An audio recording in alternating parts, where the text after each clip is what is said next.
Hello once again, everybody, and thank you for joining me in the Bettor's Box. This is BangTheBook.com's MLB betting podcast for Thursday, May 30th. I am your host, Adam Burke.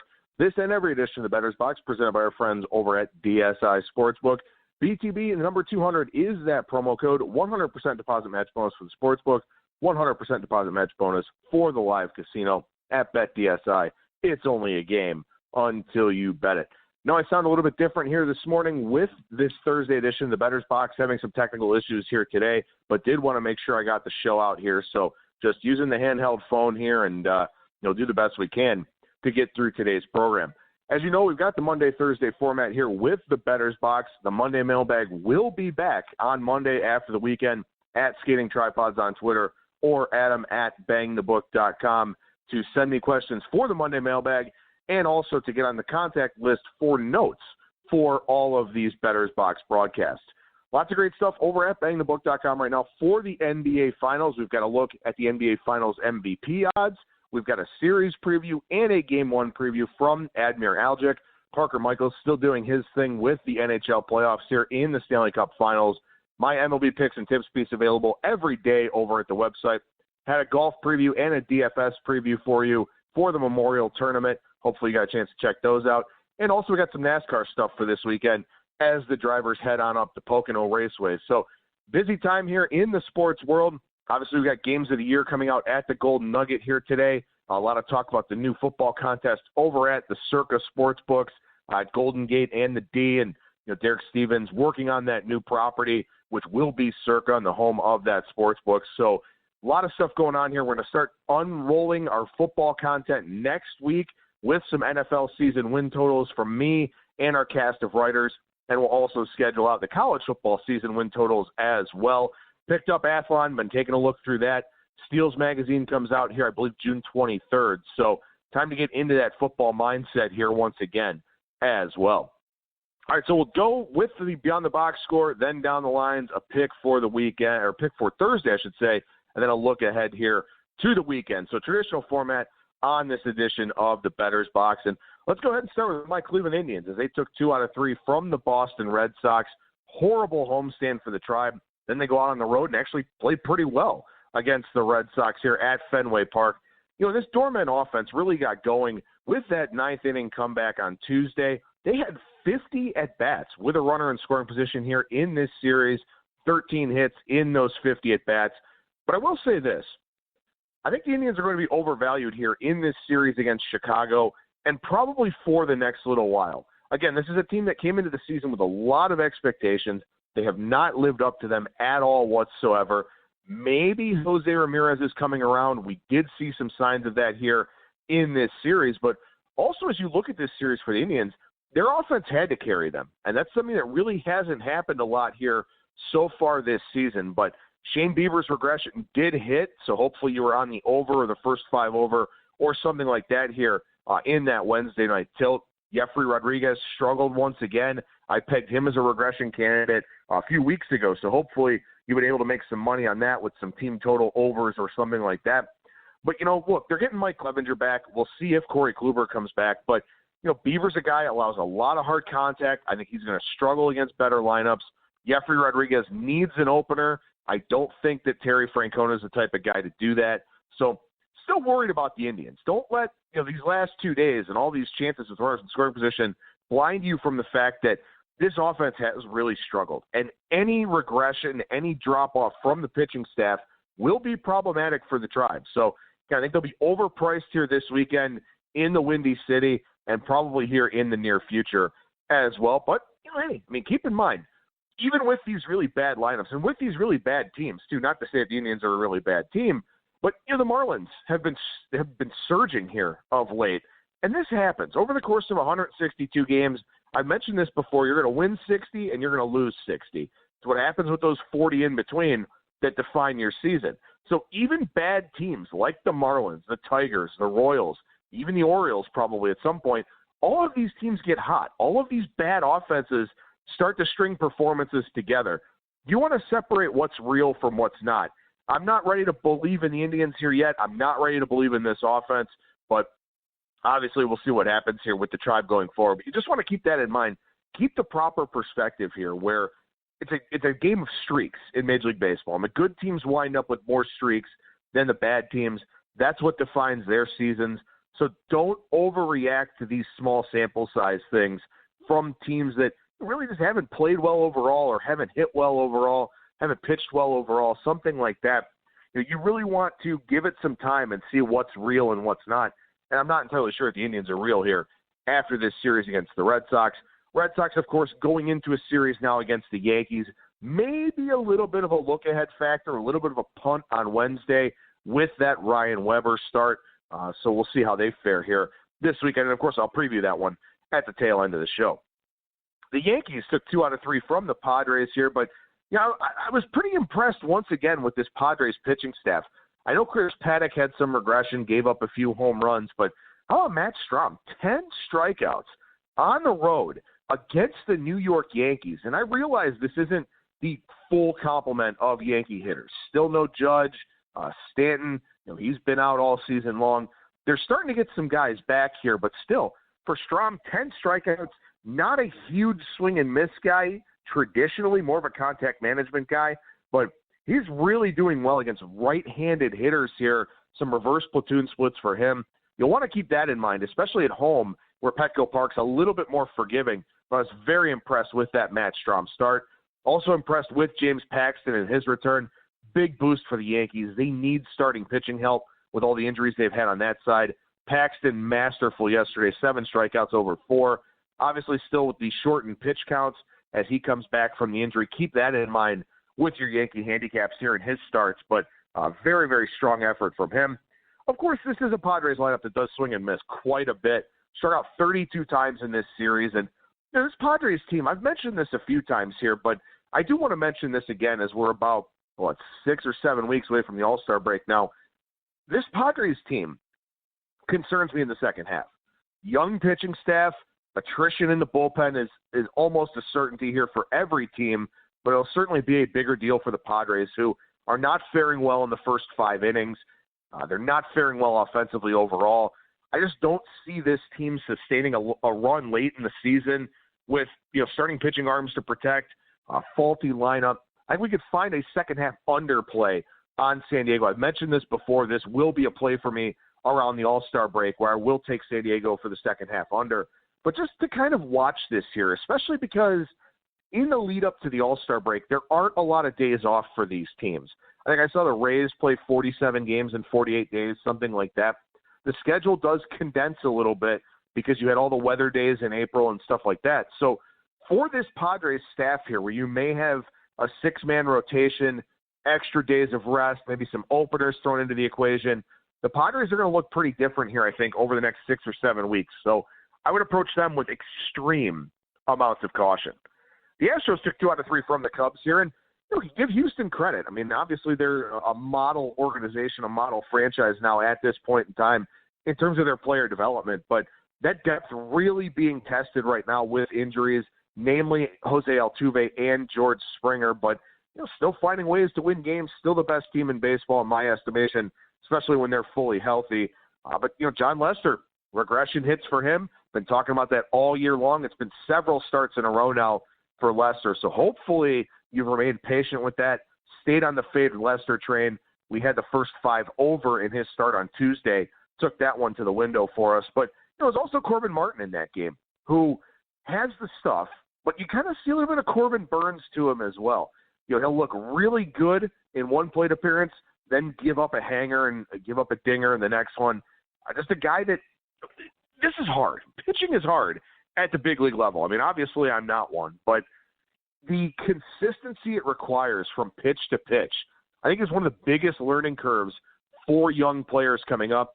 Martin kind of running into that here a little bit at this stage of the game. So he's still an over guy. As long as he's out there making a turn in the rotation, we'll see if Houston decides to go in a different direction after another tough start. But that's an over guy for me. His command just isn't consistent enough to survive at the big league level. One other thing I do want to mention here, I had a question about this on Twitter this morning. Yesterday's pick on Oakland with Daniel Mengden supposed to be the starter, Griffin Canning going for the Angels, that's a no play.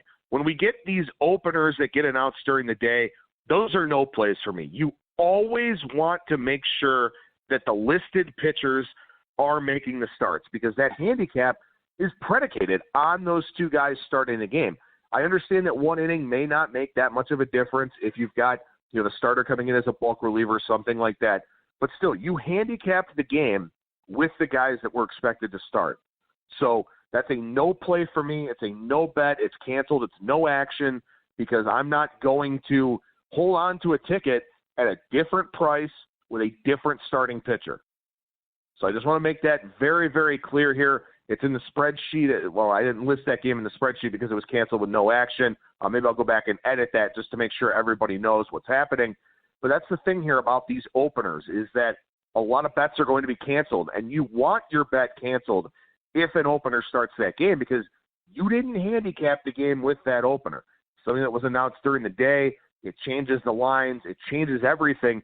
Some guys want to get out there in the first inning and start. Some guys don't want to wait until the second inning, be warming up as the game's going on, something like that. So keep that in mind here as this opener concept runs wild across Major League Baseball, that your bets are only action when the listed starting pitchers are going. Make sure you're always checking that option. Usually at most sports books, at least in the offshore market, that is the default option where both listed pitchers have to start. I imagine it's the same thing out in Vegas with the apps, but definitely make sure that you're paying attention to that, where your bet is only action if the listed starters make the start in that game. To wrap up this Beyond the Box Score segment here, I want to touch on some left-on-base percentage extremes. We're starting to see some line moves based on this. I know I've talked about a lot of things that drive line moves in the market. ERA, FIP, and xFIP discrepancy. xWOBA now is a very big one. But also left-on-base percentage, because the usual range it varies from year to year. When you've got more strikeouts and more home runs like we do this year, stuff like that, league average is generally around 73%. So you're going to have a lot of guys between, say, 68 and 78%, plus or minus 5 on either side. We've got a lot of extremes here so far this season. So those are guys you want to keep a close eye on, because there will be line moves and likely be some regression with those starting pitchers. So look at the extreme side here with very high left-on-base percentages. Justin Verlander, 93.8. Hyun-Jin Ryu, 92.1. Mike Minor, 85.9. Zach Eflin, 85.1.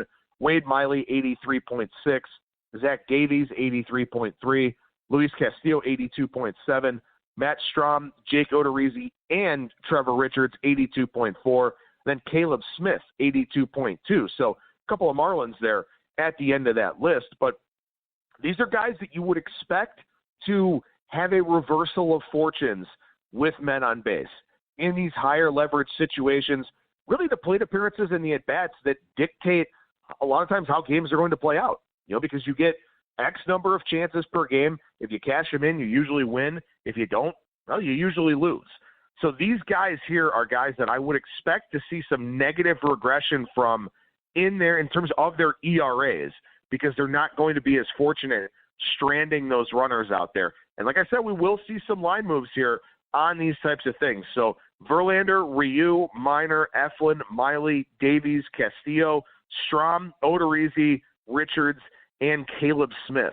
Guys, I think you should keep a very close eye on here over their next several starts.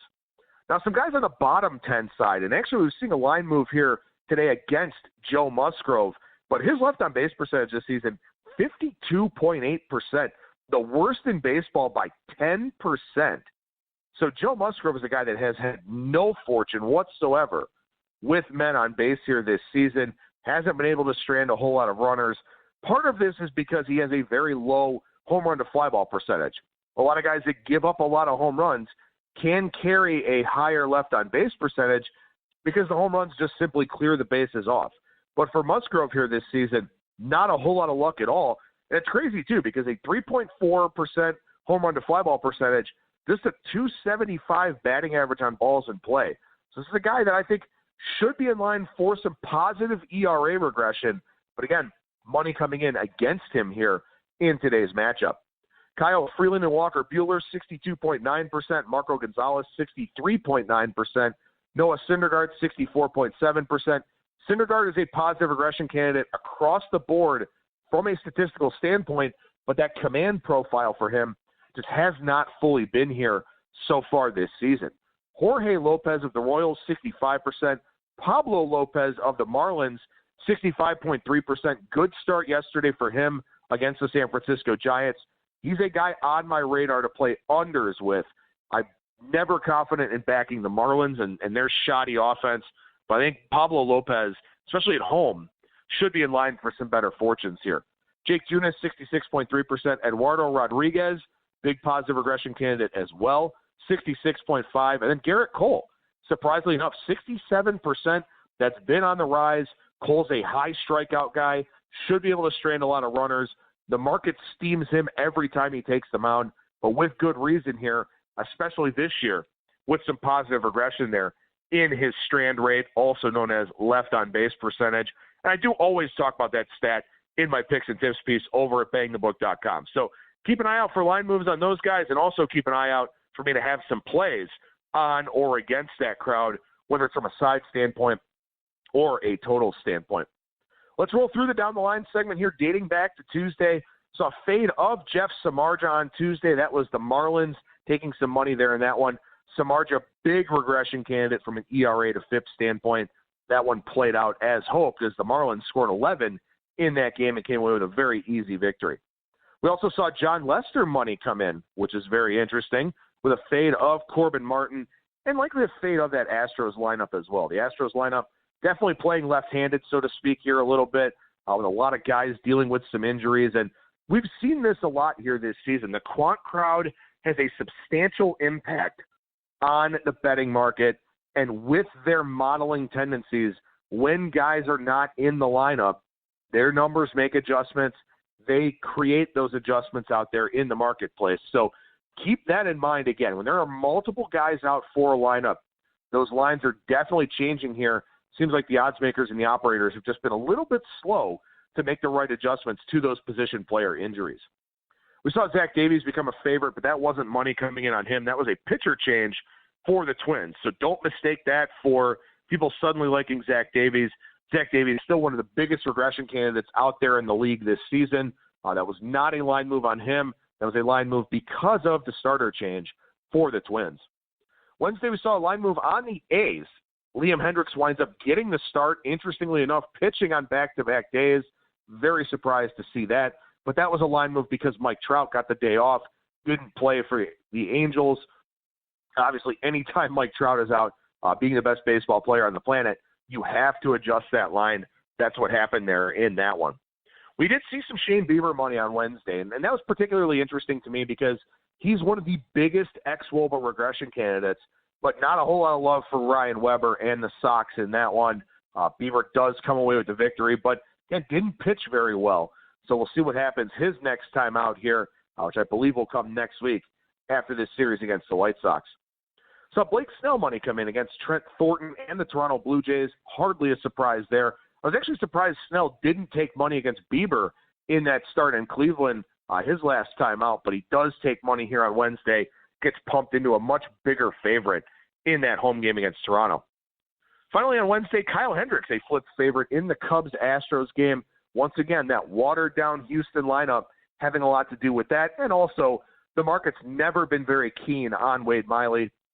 That was on display here once again on Wednesday. Thursday, we're seeing a fade of Gerard Eichhoff and the Phillies. I disagree with that one. We're on the Phillies here in that one, but that game starts while I'm editing the show and getting that taken care of and posted. Seeing Kyle Freeland actually take a little bit of money early on, but then here overnight and this morning, a lot of money coming in on the Diamondbacks to fade Freeland. Not a big surprise. There is some anti-Diamondback sentiment out there, but right now the anti-Freeland sentiment just overshadows anything else. So we saw early Freeland money, but then we saw a big-time fade come in on him. So maybe a little bit of massaging of the market before the full limits here on game day as the overnights kind of went up a little bit, and now it's been a steady stream of Diamondbacks money. Also seeing a fade of Mike Minor. And again here, left on base percentage extremes. Mike Minor, 85.9%. He takes on the Royals and Jake Junis today. Jake Junis, 66.3%. So we're seeing a move here on the Royals. likely with some of that positive and negative regression in mind from a left-on-base percentage standpoint. And, in fact, we've seen money come in against Mike Minor several starts in a row here of late. My pick for today, for the purposes of the show, got a few picks over in the article at bangthebook.com. I'm going to take this Chris Sale number, but I'm going to cut down the juice a little bit. Take the first 5 run line, minus half a run, comes down to minus 115. Look, Jay Happ's been awful at home. Red Sox make a lot of hard contact. Tons of potential in this lineup, as I mentioned. Sale back to normal here. 5 double-digit strikeout games in his last 6 starts before his most recent start against Houston. Houston's a tough draw for anybody, especially a left-handed pitcher. But Sale's had the strikeout working. The Boston offense should be getting better here. I think a matchup at Yankee Stadium against Jay Happ and his ugly home splits and really his ugly numbers overall this season, good enough for me to take that first 5 run line on Boston minus the half a run in the minus 115, minus 110 range. All right, we take a look at the weekend ahead here. Cubs and Cardinals to start us off. Yu Darvish, Miles Mikolas in the first one. Jose Quintana, Jack Flaherty in the second one. Cole Hamels, Adam Wainwright in the third one. Right-handed heavy Cardinals lineup does get 2 lefties here, although the Cardinals really over the last decade have struggled against lefties anyway.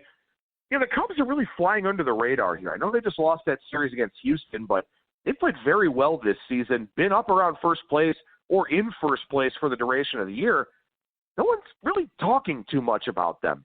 The Cardinals have been very bad in the month of May. I'm not sure how much investment I'll have in this series, but still, it's one of those things where we'll have to see. We'll have to see how these games are priced. If people want to buy in with the Cardinals, if they want to buy in with the Cubs, I think it's going to be more interesting to watch the line movement here for this series than it is to actually have action on it.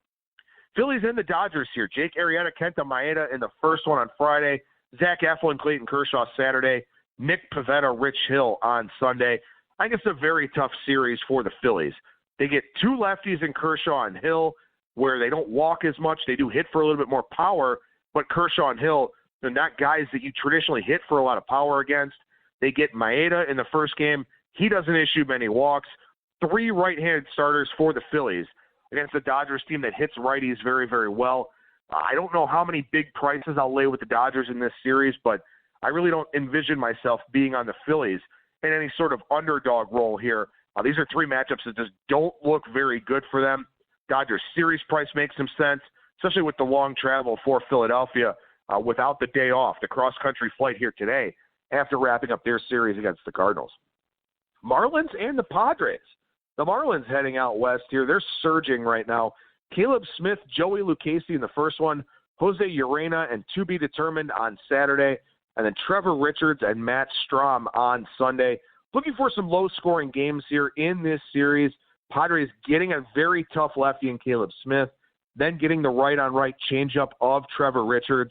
I don't think that that's a very good matchup for them on Sunday. Also really like Matt Strahm. So maybe a first 5 under consideration, maybe a full game under consideration on Sunday there in that Marlins versus Padres series. A couple good lefties on Friday, but I will say about Lucchesi here, coming off of that 4 1/3 perfect innings in his last start against Toronto, he's had some times through the order issues here that third time through.